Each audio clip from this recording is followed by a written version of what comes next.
ಸ್ನೇಹಿತರೆ, ಯಾವ ಶಾಪದ ಕಾರಣದಿಂದ ಮಹಿಳೆಯರು ಮುಟ್ಟಾಗ್ತಾರೆ? ಮುಟ್ಟಾದ ಸಮಯದಲ್ಲಿ ಪುರುಷನು ಮಹಿಳೆಯನ್ನ ಮುಟ್ಟಿದ್ರೆ ಏನಾಗುತ್ತದೆ? ಆ ಸಮಯದಲ್ಲಿ ಮಹಿಳೆಯರು ಏನ್ ಮಾಡಬೇಕು ಮತ್ತು ಏನನ್ನ ಮಾಡಬಾರ್ದು? ಮಹಿಳೆಯರು ಮುಟ್ಟಾದ ಸಮಯದಲ್ಲಿ ಜನರು ಅವರನ್ನ ಅಪವಿತ್ರವೆಂದು ಭಾವಿಸೋದು ಏಕೆ? ಇಂತಹ ಪ್ರಶ್ನೆಗಳಿಗೆ ಉತ್ತರವನ್ನ ಶ್ರೀಮನ್ ನಾರಾಯಣನು ಹೇಳಿದ ಈ ಕಥೆಯ ಮೂಲಕ ತಿಳಿಯೋಣ. ಆದ್ರಿಂದ ಸ್ನೇಹಿತರೆ, ಈ ವಿಡಿಯೋವನ್ನ ಪೂರ್ತಿಯಾಗಿ ನೋಡಿ. ಹಾಗೆ ಫ್ರೆಂಡ್ಸ್, ಯಾರೆಲ್ಲ ಇನ್ನು ನಮ್ಮ ಚಾನಲ್ ಅನ್ನು ಸಬ್ಸ್ಕ್ರೈಬ್ ಮಾಡಿಲ್ಲ ಅಂದ್ರೆ ದಯಮಾಡಿ ಸಬ್ಸ್ಕ್ರೈಬ್ ಮಾಡಿ. ಹಾಗೆ ಕಮೆಂಟ್ಸ್ ಬಾಕ್ಸ್ ನಲ್ಲಿ ಓಂ ನಮೋ ನಾರಾಯಣಾಯ ಎಂದು ಕಮೆಂಟ್ಸ್ ಮಾಡಿ. ಒಂದು ಬಾರಿ ಲಕ್ಷ್ಮೀ ದೇವಿ ಶ್ರೀಮನ್ ನಾರಾಯಣನನ್ನ ಕುರಿತು, ಸ್ವಾಮಿ, ನನ್ನ ಮನಸ್ಸಿನಲ್ಲಿ ಒಂದು ಪ್ರಶ್ನೆ ಇದೆ, ಕೇವಲ ನೀವು ಮಾತ್ರವೇ ನನ್ನ ಪ್ರಶ್ನೆಗೆ ಉತ್ತರಿಸಬಲ್ಲಿರಿ ಎಂತಾಳೆ. ಆಗ ಶ್ರೀಮನ್ ನಾರಾಯಣನು, ದೇವಿ, ನಿನ್ನ ಪ್ರಶ್ನೆಯನ್ನ ನಿಸ್ಸಂಕೋಚವಾಗಿ ಕೇಳು, ನಾನು ಖಂಡಿತವಾಗಿಯೂ ಉತ್ತರಿಸುತ್ತೇನೆ ಎಂದಾಗ ಲಕ್ಷ್ಮೀ ದೇವಿ, ಸ್ವಾಮಿ, ಈ ಪ್ರಪಂಚದಲ್ಲಿ ಕೇವಲ ಮಹಿಳೆಗೆ ಮಾತ್ರವೇ ಮುಟ್ಟಾಗುವ ಶಾಪ ಏಕಿದೆ? ಆ ಸಮಯದಲ್ಲಿ ಆಕೆಯನ್ನ ಏಕೆ ಅಪವಿತ್ರವೆಂದು ಕರೀತಾರೆ? ಯಾವ ಯಾವ ಕೆಲಸಗಳನ್ನ ಮಾಡಿದ್ರೆ ಅವರಿಗೆ ಪಾಪ ತಗುಲುತ್ತದೆ ಎಂದು ಕೇಳ್ತಾಳೆ. ಆಗ ಶ್ರೀಮನ್ ನಾರಾಯಣನು, ದೇವಿ, ನೀನು ಲೋಕ ಕಲ್ಯಾಣಕ್ಕೋಸ್ಕರ ಒಳ್ಳೆಯ ಪ್ರಶ್ನೆಯನ್ನೇ ಕೇಳಿದ್ಯಾ. ನಾನೊಂದು ಕಥೆಯ ಮೂಲಕ ನಿನ್ನ ಪ್ರಶ್ನೆಗಳಿಗೆ ಉತ್ತರಿಸ್ತೇನೆ, ಜಾಗೃತೆಯಿಂದ ಕೇಳು. ಈ ಅದ್ಭುತವಾದ ಕಥೆಯನ್ನ ಕೇಳಿದವರಿಗೆ ಸರ್ವ ಪಾಪಗಳು ತೊಲಗಿ ಹೋಗ್ತಾವೆಂದು ಹೇಳಿ ಶ್ರೀಮನ್ ನಾರಾಯಣನು ಕಥೆ ಹೇಳಲು ಪ್ರಾರಂಭಿಸ್ತಾರೆ. ಪೂರ್ವ ಕಾಲದ ಪಾಟಲಿಪುತ್ರ ರಾಜ್ಯದಲ್ಲಿ ಸುಂದರವಾದ ನಗರವಿತ್ತು. ಆ ನಗರದಲ್ಲಿ ಗೋಪಾಲ ಎಂಬ ಬ್ರಾಹ್ಮಣನು ವಾಸಿಸುತ್ತಿದ್ದನು. ವೇದ ಶಾಸ್ತ್ರ ಪುರಾಣಗಳನ್ನು ಕೂಡ ಅಭ್ಯಾಸ ಮಾಡಿದ್ದ. ಗೋಪಾಲನು ಒಂದು ಒಳ್ಳೆಯ ಗುಣವಂತನಾಗಿದ್ದು ತುಂಬಾ ದೈವ ಭಕ್ತಿಯನ್ನ ಕೂಡ ಹೊಂದಿದ್ದನು. ಆತನು ಪ್ರತಿದಿನ ಯಜ್ಞ ಯಾಗಾದಿಗಳನ್ನ ಮಾಡುವುದರ ಜೊತೆಗೆ ದಾನ ಧರ್ಮಗಳನ್ನ ಮಾಡ್ತಿದ್ದ. ಗೋಪಾಲನ ಹೆಂಡತಿ ಕೂಡ ಒಬ್ಬ ಗುಣವಂತೆಯಾಗಿದ್ದಳು. ಧರ್ಮವನ್ನ ಪಾಲಿಸುವ ಪತಿವ್ರತ ಸ್ತ್ರೀಯಾಗಿದ್ದಳು. ಒಂದು ಬಾರಿ ಗೋಪಾಲನು ತನ್ನ ಮನೆಯಲ್ಲಿ ಸತ್ಯನಾರಾಯಣ ಸ್ವಾಮಿ ವ್ರತವನ್ನ ಏರ್ಪಡಿಸಿದನು. ಆ ವ್ರತಕ್ಕೆ ಆ ನಗರದಲ್ಲಿರುವ ಬ್ರಾಹ್ಮಣ ಮಹಾಶಯರನ್ನ ಮತ್ತು ನಗರದ ಜನರನ್ನ ಆಹ್ವಾನಿಸಿದನು. ಗೋಪಾಲನು ಬ್ರಾಹ್ಮಣರೆಲ್ಲರಿಗೂ ವಿಧಿ ವಿಧಾನಗಳಿಂದ ಎಲ್ಲಾ ರೀತಿಯ ಸೇವೆಗಳನ್ನ ಮಾಡಿದನು. ಅವರನ್ನ ಗೌರವಿಸಿ ಅತಿಥಿ ಸತ್ಕಾರಗಳನ್ನ ಮಾಡಿದನು. ಅತಿಥಿ ಸತ್ಕಾರಗಳನ್ನ ಸ್ವೀಕರಿಸಿದ ಬ್ರಾಹ್ಮಣರು ವ್ರತ ಮುಗಿದ ಬಳಿಕ ಅಲ್ಲಿಂದ ತೆರಳಿದರು. ಅನಂತರ ಗೋಪಾಲನು ನಗರದ ಜನರಿಗೂ ಭೋಜನವನ್ನ ನೀಡಿದನು. ಈ ರೀತಿಯಾಗಿ ಗೋಪಾಲನು ತನ್ನ ವ್ರತವನ್ನ ಯಾವುದೇ ಅಡ್ಡಿ ಆತಂಕಗಳಿಲ್ಲದೆ ಪೂರ್ತಿ ಮಾಡಿ ತನ್ನ ಮನೆ ಬಾಗಿಲ ಬಳಿ ಬರ್ತಾನೆ. ಮನೆ ಬಾಗಿಲ ಮುಂದೆ ಒಂದು ನಾಯಿ ಮತ್ತು ಒಂದು ಎತ್ತು ಮಾತನಾಡಿಕೊಳ್ಳೋದನ್ನ, ಅವುಗಳ ಮಾತುಗಳನ್ನ ಕೇಳಿಸಿಕೊಂಡ ಗೋಪಾಲನು ಆಶ್ಚರ್ಯಗೊಂಡನು. ಏಕೆಂದರೆ ನಾಯಿ ಮತ್ತು ಎತ್ತು ಮತ್ಯಾರೂ ಅಲ್ಲ, ಅವುಗಳು ಗತ ಜನ್ಮದಲ್ಲಿ ಗೋಪಾಲನ ತಂದೆ ತಾಯಿಯರು. ಅವರು ಪೂರ್ವ ಜನ್ಮದಲ್ಲಿ ಮಾಡಿದ ಪಾಪ ಕರ್ಮಗಳ ಕಾರಣದಿಂದ ಈ ಜನ್ಮದಲ್ಲಿ ನಾಯಿ ಮತ್ತು ಎತ್ತಿನ ರೂಪದಲ್ಲಿ ಜನ್ಮ ತಾಳಿದ್ದರು. ಅದನ್ನೆಲ್ಲ ಅಲ್ಲಿಯೇ ನಿಂತು ಗಮನಿಸಿದ ಗೋಪಾಲನು, ಇವರು ಯಾವ ಪಾಪದ ಕಾರಣದಿಂದ ಹೀಗೆ ನಾಯಿ ಮತ್ತು ಎತ್ತಾಗಿ ಜನಿಸಿದ್ದಾರೆ? ಈಗ ಇವರನ್ನ ಉದ್ಧರಿಸಲು ನಾನು ಏನು ಮಾಡಬೇಕೆಂದು ರಾತ್ರಿಯೆಲ್ಲ ನಿದ್ದೆ ಮಾಡದೆ ಆಲೋಚಿಸತೊಡಗಿದನು. ಅನಂತರ ಈ ಸಮಸ್ಯೆಗೆ ಪರಿಹಾರ ತಿಳಿಯಲು ನಾಳೆ ನಮ್ಮ ಗುರುಗಳ ಬಳಿ ಹೋಗಬೇಕೆಂದು ನಿರ್ಧರಿಸಿ ಮಾರನೇ ದಿನ ಗೋಪಾಲನು ತನ್ನ ಗುರುಗಳ ಬಳಿ ಹೋಗ್ತಾನೆ. ಗೋಪಾಲನು ಹೋಗ್ತಿದ್ದಂತೆ ಬಂದ ಕಾರಣವನ್ನ ಕೇಳಿದರು ಗುರುಗಳು. ಆಗ ಗೋಪಾಲನು, ಗುರುಗಳೇ, ನಾನು ಬಹಳ ದುಃಖದಲ್ಲಿದ್ದೇನೆ, ಈ ದುಃಖವನ್ನ ಪಾರು ಮಾಡಿ ಎಂದು ಕೇಳ್ತಾನೆ. ಆಗ ಗುರುಗಳು, ಶಿಷ್ಯ, ನಿನ್ನ ದುಃಖವನ್ನ ದೂರ ಮಾಡುವ ಪ್ರಯತ್ನವನ್ನ ಮಾಡ್ತೇನೆ, ನಿನಗೆ ಎದುರಾಗಿರುವ ಸಮಸ್ಯೆ ಆದರೂ ಏನು ಎಂದು ಕೇಳ್ತಾರೆ. ಆಗ ಗೋಪಾಲನು ತಾನು ಮಾಡಿದಂತಹ ಸತ್ಯನಾರಾಯಣ ವ್ರತದ ಬಗ್ಗೆ ಹೇಳಿ, ವ್ರತ ಮುಗಿಸಿ ಮನೆ ಬಾಗಿಲಿಗೆ ಬಳಿ ಹೋದರೆ ಮನೆಯ ಬಾಗಿಲ ಬಳಿ ಎತ್ತು ಮತ್ತು ನಾಯಿ ಈ ರೀತಿ ಮಾತನಾಡಿಕೊಳ್ತಿದ್ವು. ಆ ನಾಯಿ ಎತ್ತಿನ ಕುರಿತು, ಸ್ವಾಮಿ, ಈ ದಿನ ಒಂದು ಘಟನೆ ನಡೆಯಿತು. ನಮ್ಮ ಪುತ್ರನ ಮನೆಯಲ್ಲಿ ವ್ರತದ ಪ್ರಯುಕ್ತ ಬ್ರಾಹ್ಮಣರಿಗೆಂದು ಅಡುಗೆ ತಯಾರಿ ಮಾಡಲು ಹಾಲನ್ನ ಸಂಗ್ರಹಿಸಿದರು. ಆ ಹಾಲಿಗೆ ಒಂದು ಹಾವು ಬಂದು ವಿಷ ಬೆರೆಸಿತ್ತು. ಅದನ್ನು ನೋಡಿ ನನಗೆ ತುಂಬಾ ಭಯವಾಯಿತು. ಏಕೆಂದ್ರೆ ಅದೇ ಹಾಲಿನಿಂದ ಬ್ರಾಹ್ಮಣರಿಗೆ ಅಡುಗೆ ತಯಾರಿಸ್ತಾರೆ. ಆ ಭೋಜನವನ್ನ ತಿಂದವರು ಸತ್ತು ಹೋಗ್ತಾರೆ. ಆ ಅನಾಹುತವನ್ನ ತಪ್ಪಿಸಲು ನಾನು ಅಲ್ಲಿ ಸಂಗ್ರಹಿಸಿದ ಹಾಲನ್ನ ಕುಡಿಯುತ್ತಿದ್ದೆ. ನಾನು ಹಾಲು ಕುಡಿಯೋದನ್ನ ನನ್ನ ಸೊಸೆ ಗಮನಿಸಿ ಒಂದು ದೊಣ್ಣೆಯಿಂದ ನನ್ನನ್ನ ಚೆನ್ನಾಗಿ ಹೊಡೆದಳು. ಅದರಿಂದ ನನ್ನ ಶರೀರದ ಭಾಗಗಳಿಗೆ ತುಂಬಾ ನೋವಾಗುತ್ತಿದೆ. ಏನು ಮಾಡಲಾರದೆ ಅಲ್ಲಿಂದ ಬಂದು ಬಿಟ್ಟೆ ಎಂದು ನಾಯಿ ತುಂಬಾ ನೋವಿನಿಂದಲೇ ಎತ್ತಿಗೆ ಹೇಳಿತು. ನಾಯಿಯ ಮಾತುಗಳನ್ನ ಕೇಳಿದ ಎತ್ತು ಬಹಳ ಬಾಧೆಪಟ್ಟಿತು. ಹಾಗೆಯೇ ಎತ್ತು ತನ್ನ ವೃತ್ತಾಂತವನ್ನ ಹೇಳಿತು. ನಾನು ಕೂಡ ಪೂರ್ವ ಜನ್ಮದಲ್ಲಿ ಈ ಬ್ರಾಹ್ಮಣನ ತಂದೆ. ಈಗ ಎತ್ತಿನ ಜನ್ಮವನ್ನ ಪಡೆದಿದ್ದೇನೆ. ವ್ರತ ಆಚರಣೆಯ ಸಂಭ್ರಮದಲ್ಲಿದ್ದ ಬ್ರಾಹ್ಮಣ ಎಲ್ಲರಿಗೂ ಊಟವನ್ನ ಬಡಿಸಿದ. ಆದ್ರೆ ಹಸಿವಿನಿಂದ ಇದ್ದ ನನಗೆ ಒಂದೇ ಒಂದು ಹುಲ್ಕಡ್ಡಿ ಕೂಡ ಹಾಕ್ಲಿಲ್ಲ.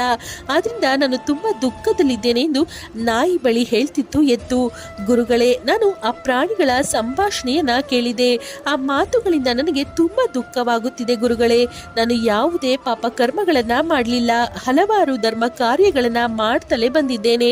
ಆದ್ರೆ ನನ್ನ ತಂದೆ ತಾಯಿಯರು ಏಕೆ ಇಷ್ಟು ಕಷ್ಟಗಳನ್ನ ಅನುಭವಿಸ್ತಿದ್ದಾರೆ ಎಂದು ನಾನು ತಿಳಿಯಬೇಕೆಂದಿದ್ದೇನೆ. ದಯಮಾಡಿ ನಿಮ್ಮ ಯೋಗ ಶಕ್ತಿಯಿಂದ ಇದರ ಕಾರಣಗಳನ್ನ ತಿಳಿಸಿ. ಹಾಗೆ ನನ್ನ ತಂದೆ ತಾಯಿಯರು ಮುಕ್ತಿ ಪಡೆಯಬೇಕೆಂದ್ರೆ ನಾನು ಏನು ಮಾಡಬೇಕೆಂದು ಕೂಡ ತಿಳಿಸಿ ಎಂದು ಕೋರ್ತಾನೆ. ಆಗ ಗುರುಗಳು ಧ್ಯಾನ ಮುದ್ರೆಯಲ್ಲಿ ಕುರಿತು ಯೋಗ ಮಾರ್ಗದಿಂದ ಪಾಪ ಕರ್ಮಗಳನ್ನ ನೋಡ್ತಾರೆ. ಸ್ವಲ್ಪ ಸಮಯದ ನಂತರ ಯೋಗ ಮಾರ್ಗದಿಂದ ಹೊರಬಂದು ಗುರುಗಳು ಶಿಷ್ಯನನ್ನ ಕುರಿತು, ಗೋಪಾಲ, ನಿನ್ನ ತಂದೆ ತಾಯಿಯರು ಪೂರ್ವ ಜನ್ಮದಲ್ಲಿ ಮಾಡಿದ ಪಾಪ ಕರ್ಮಗಳ ಕಾರಣದಿಂದ ಈ ಜನ್ಮದಲ್ಲಿ ಇಂತಹ ಕಷ್ಟಗಳನ್ನ ಅನುಭವಿಸಬೇಕಾಗುತ್ತಿದೆ ಎಂದು ಹೇಳ್ತಾರೆ. ಆಗ ಗೋಪಾಲನು, ಗುರುಗಳೇ, ನಮ್ಮ ತಂದೆ ತಾಯಿಗಳು ಮಾಡಿದ ಪಾಪವಾದರೂ ಏನು ಎಂದು ವಿವರಿಸಿ ಎಂದು ಹೇಳ್ತಾನೆ. ಆಗ ಗುರುಗಳು, ಗೋಪಾಲ, ಎತ್ತಿನ ರೂಪದಲ್ಲಿರುವ ನಿನ್ನ ತಂದೆ ಪೂರ್ವ ಜನ್ಮದಲ್ಲಿ ಒಬ್ಬ ಬ್ರಾಹ್ಮಣನಾಗಿದ್ದು ಏಕಾದಶಿ ವ್ರತ ಕೂಡ ಆಚರಿಸಿದ್ರು. ಬ್ರಾಹ್ಮಣನಾದ ನಿನ್ನ ತಂದೆ ಆ ದಿನ ಉಪವಾಸ ಇರಲಿಲ್ಲ. ಹಾಗೆಯೇ ಯಾವುದೇ ರೀತಿಯ ದಾನ ಧರ್ಮಗಳನ್ನ ಕೂಡ ಮಾಡಲಿಲ್ಲ. ಪಿತೃದೇವತೆಗಳಿಗೆ ಶಾಸ್ತ್ರೋಕ್ತವಾಗಿ ವಿಧಿ ವಿಧಾನಗಳನ್ನ ಕೂಡ ನಿರ್ವಹಿಸಲಿಲ್ಲ. ನಿನ್ನ ತಂದೆ ಪೂರ್ವ ಜನ್ಮದಲ್ಲಿ ನಿನ್ನ ತಾಯಿ ಮುಟ್ಟಾದ ಸಮಯದಲ್ಲಿ ಆಕೆಯ ಜೊತೆ ಸಂಬಂಧವನ್ನ ಬೆಳೆಸಿದ.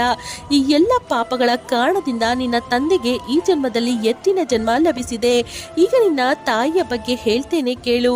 ನಿನ್ನ ತಾಯಿ ಮುಟ್ಟಿನ ಸಮಯದಲ್ಲಿ ಆ ಭಗವಂತನಿಗೆ ಪೂಜೆಗಳನ್ನ ಮಾಡಿದ್ಲು, ಅಡುಗೆಗಳನ್ನ ತಯಾರಿಸಿದ್ಲು, ತುಳಸಿ ಮಾತಿಗೆ ನೀರನ್ನ ಕೂಡ ಎರೆದ್ಲು, ಭಗವಂತನಿಗೆ ನೈವೇದ್ಯವನ್ನ ಕೂಡ ಅರ್ಪಿಸಿದ್ಲು. ಈ ಕಾರಣದಿಂದ ಆಕೆಗೆ ಮಹಾಪಾಪ ತಗುಲಿದೆ. ಮುಟ್ಟಾದ ಸಮಯದಲ್ಲಿ ಮಹಿಳೆಯರು ಪೂಜೆಗಳಂತಹ ಧಾರ್ಮಿಕ ಚಟುವಟಿಕೆಗಳನ್ನ ಮಾಡಬಾರದು. ಹಾಗೆ ಮಾಡೋದ್ರಿಂದ ಗಂಡನ ಆಯುಸ್ಸು ಕೂಡ ಕಡಿಮೆ ಆಗುತ್ತೆ. ಮುಟ್ಟಿನ ಸಮಯದಲ್ಲಿ ಮಹಿಳೆಯರು ಗಿಡ, ಮರ, ಸಸ್ಯಗಳನ್ನ ಮುಟ್ಟಬಾರದು. ಪುರುಷರು ಆ ಸಮಯದಲ್ಲಿ ಮಹಿಳೆಯರ ಜೊತೆ ಯಾವುದೇ ರೀತಿಯ ಸಂಬಂಧವನ್ನ ಇಟ್ಟುಕೊಳ್ಳಬಾರದು. ಒಂದು ವೇಳೆ ಸಂಬಂಧವಿಟ್ಟುಕೊಂಡ್ರೆ ಅವರಿಗೆ ಬ್ರಹ್ಮ ಹತ್ಯೆ ಮಾಡಿದ ಪಾಪ ತಗುಲುತ್ತೆ. 4 ದಿನಗಳ ನಂತರ ಸ್ನಾನ ಮಾಡಿದ ಅನಂತರವೇ ಮಹಿಳೆಯರು ಸಹಜ ಸ್ಥಿತಿಗೆ ಮರಳುತ್ತಾರೆ. ಈ ಎಲ್ಲ ಕಾರಣಗಳಿಂದ ನಿನ್ನ ತಂದೆ ತಾಯಿಯರು ಈ ಜನ್ಮದಲ್ಲಿ ಕಷ್ಟವನ್ನ ಅನುಭವಿಸುತ್ತಿದ್ದಾರೆ ಎಂದು ಹೇಳ್ತಾರೆ. ಆಗ ಗೋಪಾಲನು, ಗುರುಗಳೇ, ಈ ಸಮಸ್ಯೆಗೆ ಪರಿಹಾರವನ್ನ ಸೂಚಿಸಿ ಎಂದಾಗ ಗುರುಗಳು, ಗೋಪಾಲ, ನೀನು ಯಾವುದಾದರೂ ಅಮಾವಾಸ್ಯೆ ದಿನ ನಿನ್ನ ತಂದೆ ತಾಯಿಯರಿಗೆ ಪಿಂಡ ಪ್ರದಾನ ಮಾಡು, ದಾನ ಧರ್ಮವನ್ನ ಮಾಡು, ಮೂಕ ಪ್ರಾಣಿಗಳ ಸೇವೆಯನ್ನ ಮಾಡು, ಹಸುಗಳಿಗೆ ಹುಲ್ಲನ್ನು ಹಾಕು. ನಿನ್ನ ತಂದೆ ತಾಯಿಯರಿಗೆ ಮುಕ್ತಿ ಕಲ್ಪಿಸಬೇಕೆಂದು ಆ ಭಗವಂತನ ಬಳಿ ಭಕ್ತಿಯಿಂದ ಪ್ರಾರ್ಥಿಸು ಎಂದು ಹೇಳ್ತಾರೆ. ಗೋಪಾಲನು ತನ್ನ ಗುರುಗಳು ಹೇಳಿದ ಪ್ರಕಾರವೇ ಮಾಡ್ತಾನೆ. ಅದರಿಂದ ಅವರ ತಂದೆ ತಾಯಿಯರಿಗೆ ಮುಕ್ತಿ ಲಭಿಸುತ್ತೆಂದು ಶ್ರೀಮನ್ನಾರಾಯಣನು ಲಕ್ಷ್ಮೀದೇವಿ ಬಳಿ ಹೇಳ್ತಾರೆ. ಹಾಗೆಯೇ ದೇವಿ, ಮಹಿಳೆಯರು ಯಾವ ಶಾಪದ ಕಾರಣದಿಂದ ಮುಟ್ಟಾಗ್ತಾರೆ ಎಂಬುದನ್ನ ಈಗ ಹೇಳ್ತೇನೆ ಕೇಳು ಎಂದು ಶಾಪದ ಕಾರಣವನ್ನ ವಿವರಿಸ್ತಾರೆ.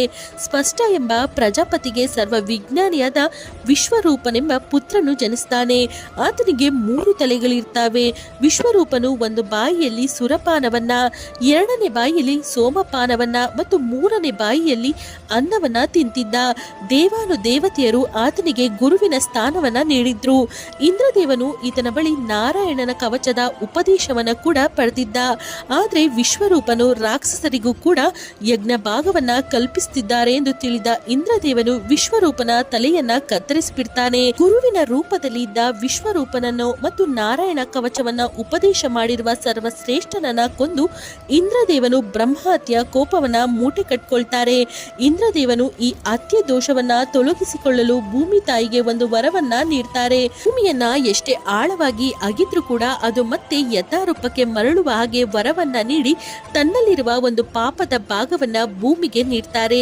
ಇನ್ನು ಆ ಪಾಪವನ್ನ ತಡೆದುಕೊಂಡು ಎಷ್ಟೇ ಕಲ್ಮಶವನ್ನ ತನ್ನಲ್ಲಿ ಬೆರೆಸಿಕೊಂಡು ಅಪವಿತ್ರವಾದ್ರೂ ಕೂಡ ಮತ್ತೆ ಮರಳಿ ಪವಿತ್ರವಾಗುವಂತೆ ನೀರಿಗೆ ಒಂದು ವರವನ್ನ ನೀಡಿ ಪಾಪದ ಇನ್ನೊಂದು ಭಾಗವನ್ನ ನೀರಿಗೆ ನೀಡ್ತಾರೆ. ಹಾಗೆಯೇ ಮರಗಳಿಗೂ ಕೂಡ ಒಂದು ವರವನ್ನ ನೀಡ್ತಾರೆ. ಮರಗಳನ್ನ ಎಷ್ಟೇ ಸಾರಿ ಕಡಿದು ಹಾಕಿದ್ರೂ ಕೂಡ ಅವು ಮತ್ತೆ ಮತ್ತೆ ಚಿಗುರುವ ವರವನ್ನ ನೀಡ್ತಾರೆ. ನೀಡ್ತಾರೆ. ಅನಂತರ ಪಾಪದ ಇನ್ನೊಂದು ಭಾಗವನ್ನ ಮಹಿಳೆಯರಿಗೆ ನೀಡಿ ಅವರು ಕಾಮ ಬಯಕೆಯ ಜೊತೆಗೆ ಸಂತಾನ ಭಾಗ್ಯವನ್ನ ಅವರಿಗೆ ವರವಾಗಿ ನೀಡಿ ಇಂದ್ರದೇವನು ಬ್ರಹ್ಮಹತ್ಯೆ ಪಾಪದಿಂದ ವಿಮುಕ್ತಿ ಪಡಿತಾರೆ. ಇಂದ್ರದೇವನು ಬ್ರಹ್ಮಹತ್ಯೆ ದೋಷದಿಂದ ಬಂದಿರುವ ಪಾಪಗಳನ್ನ ನಿವಾರಿಸಿಕೊಳ್ಳೋದಕ್ಕೆ ಭೂಮಿಗೆ ಹಳ್ಳದಿಂಡೆಗಳು, ನೀರಿಗೆ ನೊರೆ, ಮರಗಳಿಗೆ ಚಿಗುರು ಹಾಗೂ ಮಹಿಳೆಯರಿಗೆ ಈ ರೀತಿಯ ದೋಷಗಳು ಬಂದವು. ಈ ರೀತಿಯಾಗಿ ಇಂದ್ರದೇವನು ಹಂಚಿದ ಬ್ರಹ್ಮಹತ್ಯೆಯ ಪಾಪದ ಕಾರಣದಿಂದ ಮಹಿಳೆಯರು ಮುಟ್ಟು ಅಥವಾ ತಿಂಗಳ ಪೀರಿಯಡ್ಸ್ ಬರುತ್ತೆ. ಯಾವ ಪುರುಷನಾದರೆ ಮಹಿಳೆಯರು ಮುಟ್ಟಾದ ಸಮಯದಲ್ಲಿ ಆಕೆಯ ಜೊತೆ ಸಂಬಂಧ ಬೆಳೆಸಿದ್ರೆ ಅವರಿಗೂ ಕೂಡ ಬ್ರಹ್ಮಹತ್ಯೆಯ ಪಾಪ ತಗುಲುತ್ತೆ. ಅದರಿಂದಲೇ ಆ ಸಮಯದಲ್ಲಿ ಗಂಡ ಹೆಂಡತಿಯರು ಸೇರಬಾರದೆಂದು ಈ ಕಥೆಯ ಮೂಲಕ ಶ್ರೀಮನ್ ನಾರಾಯಣನು ಲಕ್ಷ್ಮೀದೇವಿ ಕೇಳಿದ ಪ್ರಶ್ನೆಗಳಿಗೆ ಉತ್ತರವನ್ನ ನೀಡ್ತಾರೆ. ಸ್ನೇಹಿತರೆ, ಈ ಮಾಹಿತಿ ನಿಮಗೆ ಇಷ್ಟವಾಗಿದ್ದಲ್ಲಿ ಲೈಕ್ ಮಾಡಿ, ಶೇರ್ ಮಾಡಿ. ಹಾಗೆ ಫ್ರೆಂಡ್ಸ್, ಯಾರೆಲ್ಲ ಇನ್ನು ನಮ್ಮ ಚಾನಲನ್ನು ಸಬ್ಸ್ಕ್ರೈಬ್ ಮಾಡಿಲ್ಲ ಅಂದರೆ ದಯಮಾಡಿ ಸಬ್ಸ್ಕ್ರೈಬ್ ಮಾಡಿ. ಧನ್ಯವಾದಗಳು.